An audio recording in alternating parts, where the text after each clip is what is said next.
क्या आप जानते हैं कि कलश की स्थापना करते वक्त नारियल रखना क्यों महत्वपूर्ण है? आखिर किस कारण से नवरात्रि में कलश की स्थापना की जाती है? नहीं जानते हैं तो चलिए जानते हैं कि आखिर किस कारण से कलश की स्थापना की जाती है।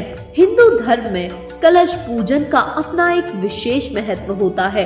विशेष मांगलिक कार्यों के शुभारंभ पर, जैसे गृह प्रवेश के समय, व्यापार में नए खातों के आरंभ के समय, नव वर्ष के समय और नवरात्र में दुर्गा पूजा के समय, किसी भी अनुष्ठान, पूजा आदि के अवसर पर कलश स्थापना की जाती है। और नवरात्रि में कलश स्थापना की अपनी ही एक महत्वपूर्ण भूमिका होती है।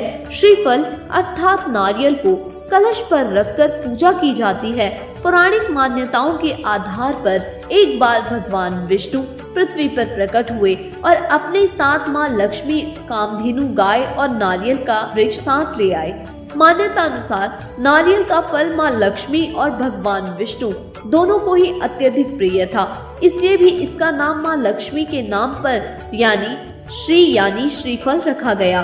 तथा नारियल को बृहस्पति ग्रह से भी जोड़कर देखा जाता है और इसे सुख समृद्धि का प्रतीक भी माना जाता है। बृहस्पति की कृपा पाने के लिए कलश को स्थापित किया जाता है।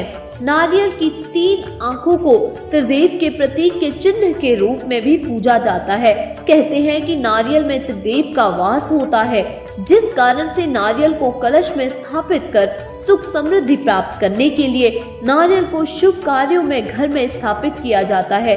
कलश की स्थापना मात्र से आप सभी देवी देवताओं को प्रसन्न कर सकते हैं तथा कलश की स्थापना घर में करने से सकारात्मक ऊर्जा का संचार होता है। कलश को शांति और सृजन का संदेशवाहक कहा जाता है।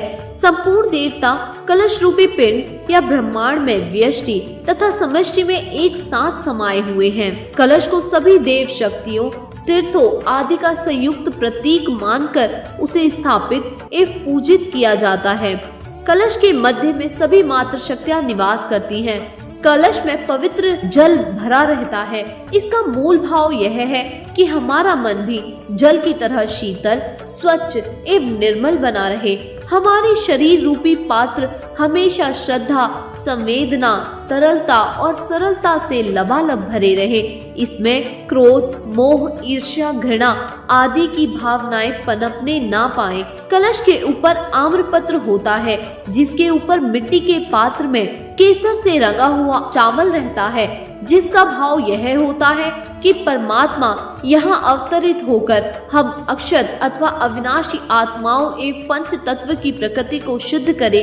दिव्य ज्ञान को धारण करने वाली आत्मा आम्र पल्लव के समान हमेशा हरियाली युक्त रहे।